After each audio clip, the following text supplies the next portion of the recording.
અમરેલીના ધારી તાલુકા પંચાયતમાં ભાજપે સત્તાનું સૂત્ર સંભાળી લીધું છે.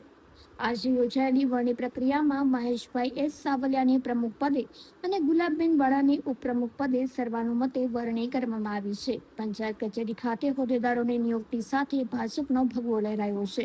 આ પ્રસંગે પ્રમુખ મહેશ સાવલિયા અને ધારી તાલુકા ભાજપ પ્રમુખ મૃગેશ કોટડિયાએ વિકાસના કાર્યોને અગ્રતા આપવાની ખાતરી આપી હતી. નવા હોદ્દેદારોના આગમન સાથે કાર્યકરોમાં ભારે ઉત્સાહ જોવા મળ્યો હતો.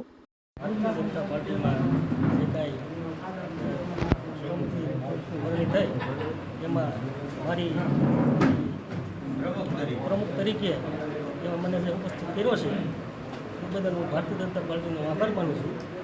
અને પહેલા નંબરમાં તો આપણે સંગઠનના બધા કાર્યકરો એ બધાને ખૂબ ખૂબ વિકાસના કામો કેવા રહેશે તાલુકામાં? વિકાસના કામમાં તો છેલ્લાથી લેવાના છે, કારણ કે છેવાડા થાય ને વિકાસ છે જ નથી. એ બધા વિકાસના કામો થાય એમ નહીં, ભાજપની સરકાર છે 30 વર્ષથી તો પણ નથી થયા કામ.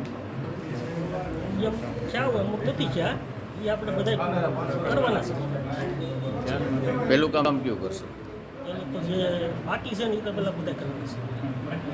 આજરોજ ધારી તાલુકા પંચાયતના પ્રમુખની વરણી કરી.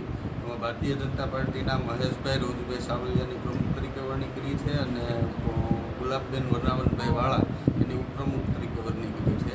કારોબારી ચેરમેન તરીકે રમેશભાઈ વેલાભાઈ માલણિયા, પક્ષના નેતા તરીકે પોપટભાઈ દાખલા તેમજ દંડક તરીકે કુમનબેન ભાવેશભાઈ મહેતા ની વરણી કરી છે. અને ધારી તાલુકાનો સર્વાંગી વિકાસ થાય, છેવાડાના ગામડાનો સર્વાંગી વિકાસ થાય, મૂળભૂત સુવિધાઓ પૂરી પડે એના માટે ભારતીય જનતા પાર્ટી પ્રેરિત તાલુકા પંચાયતની ટીમ સંપૂર્ણ પ્રયાસ કરશે અને પ્રાયોરિટી અમારી છેવાડાના ગામડાની રહેશે અને વધુમાં વધુ વિકાસના કામો થાય એના માટે પ્રયત્નશીલ રહેશે.